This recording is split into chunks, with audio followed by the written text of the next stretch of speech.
Okay, so Malena Lozada is a PhD student in atmospheric sciences, focusing on climate change and urban environments. She is a chapter scientist for the IPCC Special Report on climate change and cities. Marena represents Latin America and Caribbean on the World Student Christian Federation Executive Committee. Oh my God. She also works with an Argentine NGO on climate change adaptation initiatives. Guys, you just don't know where we got these people from. But over to you, Malena Lozada. I hope you're here with us. Hello, yes, I'm here. Yeah. Well, first of all, thank you to have me here in this incredible panel. I was just listening to other panelists and wow, such incredible work. Um, as you said, I'm also like by a scientific background, like my colleague before me. Um, as she said, I totally agree with her.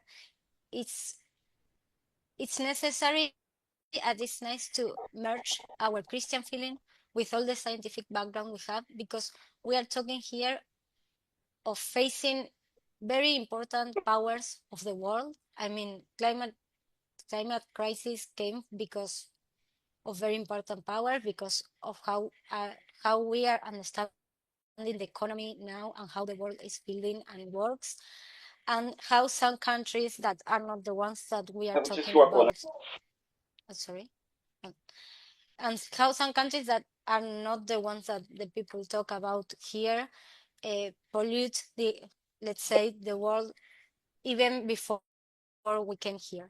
So as youth, I think that we have a very strong commitment to raise awareness, as my colleague said before, to be in front of the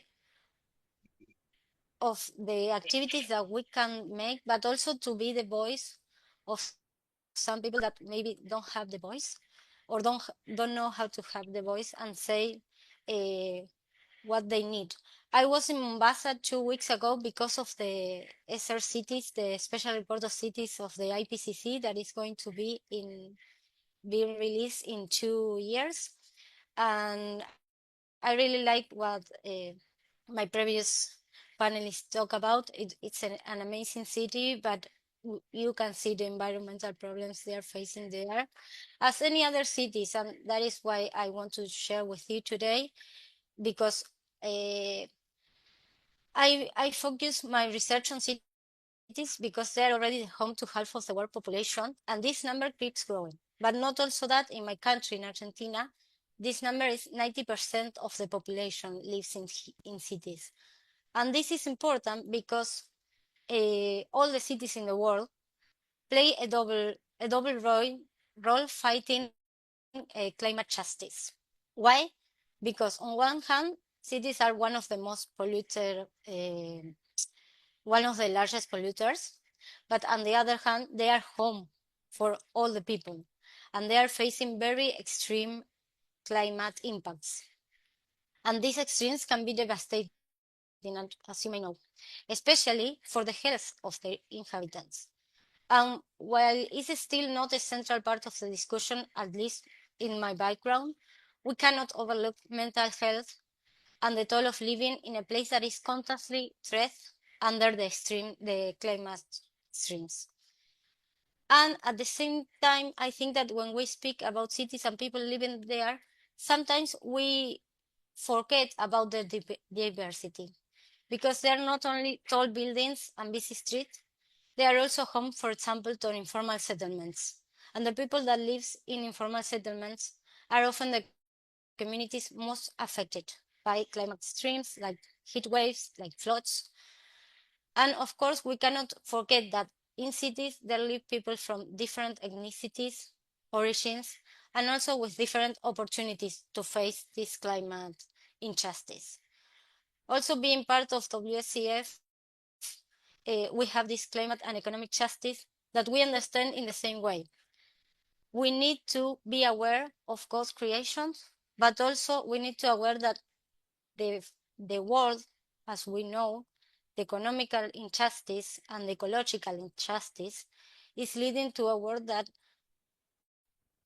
needs to work in the other way. I mean, we are facing this way and we need to lead to the other. That is why I really, when I heard about this decade of action of WCC, I think it's amazing. Of course, I hope for very good results. And to finish, I want to say that I strongly believe. Oh, sorry, my dog. Wait. I firmly believe that as a young Christian, we must be the visible face of the call for climate justice. It is scientifically proven by now that each year is hotter than the last, with temperature records being broken annually year by year. Some regions face increasingly frequent floods, but some other regions suffer from extreme droughts that threaten food security. We are facing a future that may become irreversible. We need to know that the 1.5 or 2 degrees Celsius due to massive loss of biodiversity, species, human lives, and territory. But I think that it's necessary that we speak with facts, to engage with the communities, and to truly understand their real needs. Not only remains in a general knowledge of what is happening.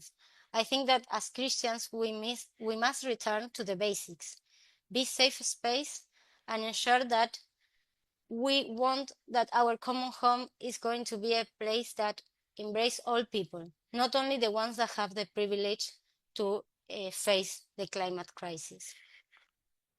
So to finish, I want to thank all of you. I want to thank the panelists before me.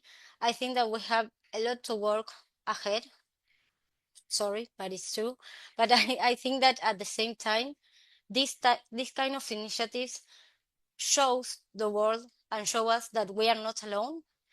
We are worldwide. I was uh, hearing to my all African colleagues, so I really like that we worldwide are concerned about what is happening. We don't want this to happen.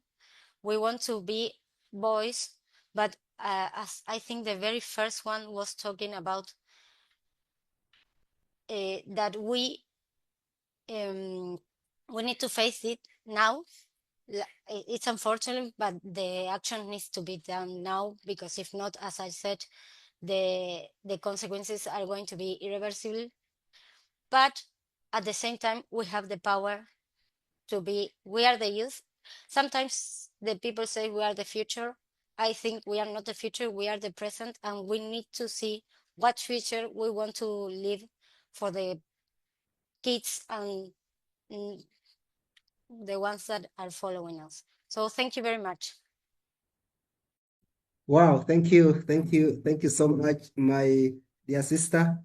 Indeed, we have the youth, we have the energy, we have all what it takes to promote climate justice, but the challenge is we don't have enough power because of our leaders.